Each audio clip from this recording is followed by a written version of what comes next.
Hello and welcome. It looks like you've received your promotional Max Head Reviews disc and have inserted it into the drive. Looks like you're ready to jumpstart your journey into something called the World Wide Web. Let's begin.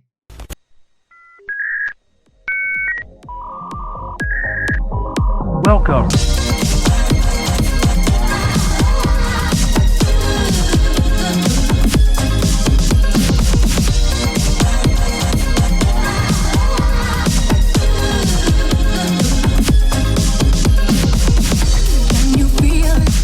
Web 1.0. Behold it, wrinkles and all. A lot of people will reminisce about it fondly, particularly for its Wild West nature.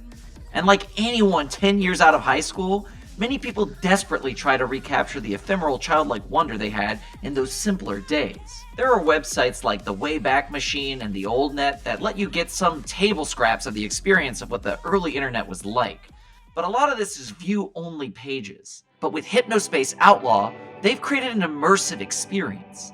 It's a simulation of a virtual world called Hypnospace, akin to AOL. That is a combination of web pages, chat rooms, and message boards.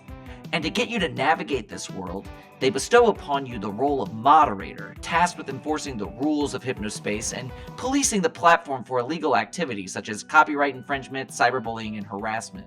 The game explodes with public library action. Yeah, grab your reading glasses because you're in for a fat novel. This game actually feels like less of a game and more like a digital book.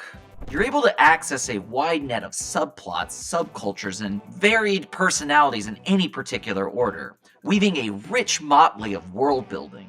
And in that recipe of a tasty game, there's one considerable ingredient that Hypnospace is able to capture: the element of play.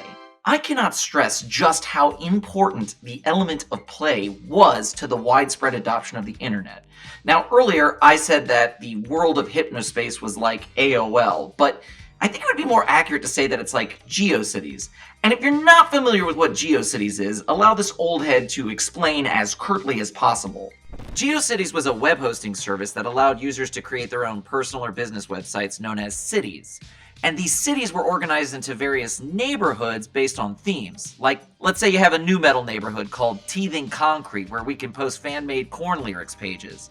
And this was an early example of user-generated content using tools that made using HTML and CSS far more accessible and made strides in democratizing the internet. An example of how Hypnospace captures this exact thing is with Cool Punk, what I imagine is a satirical take on Vaporwave.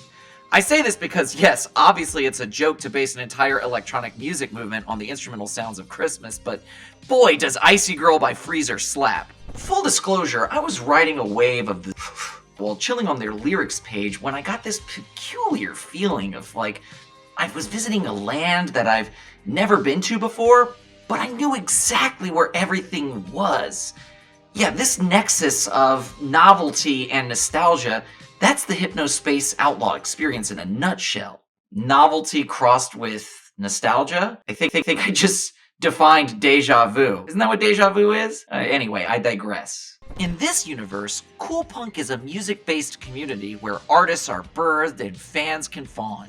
Page after page dedicated to the scene and the happenings of their favorite musicians. And the pages for the artists, they're there to allow you to download their latest hits. And the lyrics pages that I've now mentioned twice, that was a real part of the GeoCities community. I mean, a lot of albums didn't have lyrics in the sleeve, and if they did, not everyone had the album, so people transcribed them on the internet for anyone to look up. This was one path of the gold rush to defining yourself, especially when you're desperate for a tribal identity as a teen. So many of us rush to create fan pages as a beacon for, let's say, fellow kitty freaks. Meow. But as a tastemaker for shitposting, my friends and I created a page of parody ads where we took real AOL advertisements and altered them in MS Paint. Now, I thought these would be lost to the sands of time, but then I actually reached out to one of my friends that I did this page with, and he was like, I actually have a few of these saved. I was like, oh my god, well, yeah, we definitely have to look at a couple of them. Like, here, let's look. Now, these are funny in a similar way as a caveman discovering the knee-slapping wit of a fart, but hey, we were 13 at the dawn of the age of the internet, what do you expect? Which transitions smoothly to Zane. Apparently there was something in the waters of our zeitgeist, because the developers of Hypnospace Outlaw created this paragon of an edgy middle schooler in a way that makes me lift a suspicious eyebrow as if to say, you too? Zayn is rocking some angsty teen corporate rock, showing the world that he don't give a flip with 2 skeleton middle fingers raised in the face of normies. He's also got some sweet MS Paint comics and a series of interviews called Got Game or Way Lame, where he interviews these lame turds he calls schoolmates. Oh no, I spilled ketchup on my stretched out shirt. That's actually kind of funny. I think I'm going to hurl.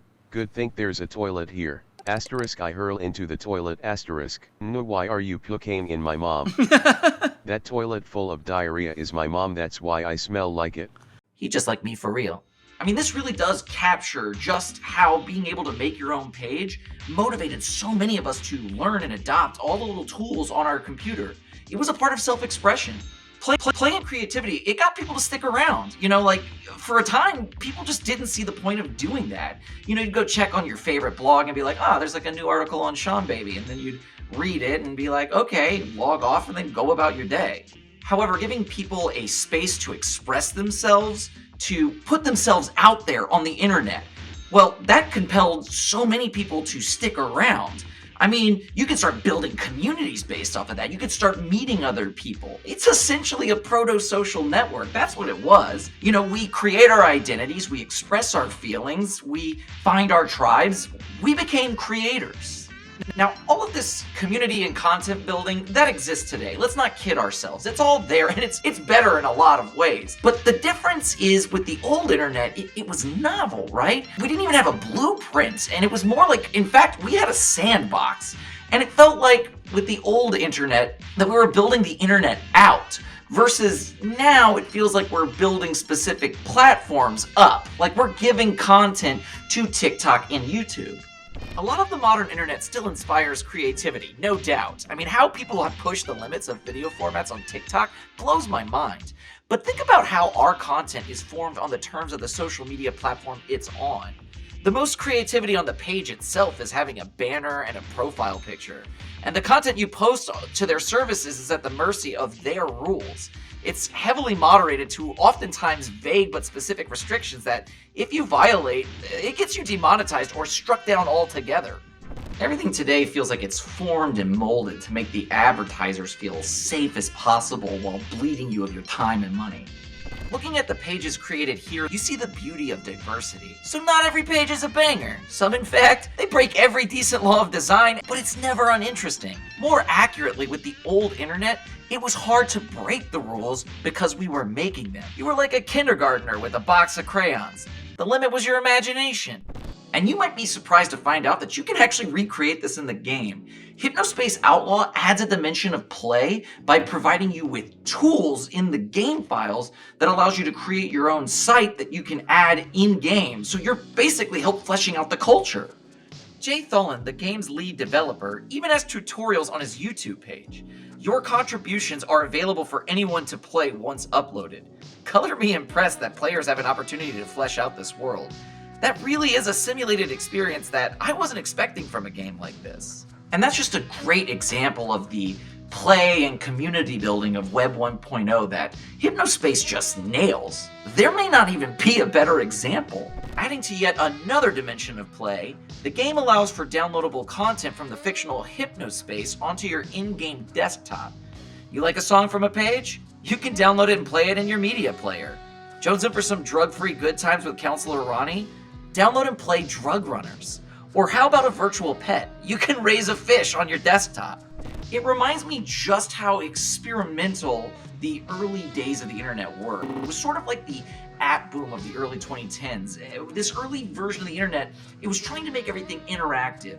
Even businesses were making interesting content. I mean, you go play a game and yeah, it was an ad, but the game was interesting, it was fun. But I want to talk about Newgrounds, perhaps the paragon of play. As I mentioned before, we were building out the content we wanted to see. Newgrounds provided a platform for creators to share their animations and games with a large audience, and also allowed them to receive feedback and interact with other creators. This pretty much gave us feedback in real time, which in my case was, your stick figure game is weak! Try an art class! But where I failed, others thrived.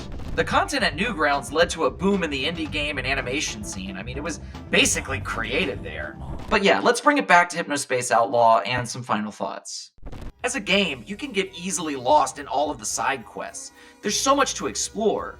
There is a through-line plot that involves a group of hackers who are attempting to take down the platform, and a conspiracy involving the creators of Hypnospace, but by the time the third act arrived, it got really story-oriented, and I was much less interested in that aspect of the game, if I'm being honest.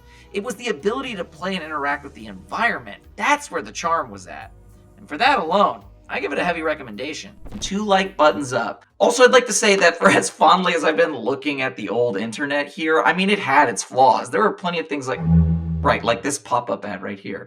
Like, it was filled, no, what are you doing? No, don't hit it! Oh my god! Oh my god! Oh my god! Break the computer! Stop!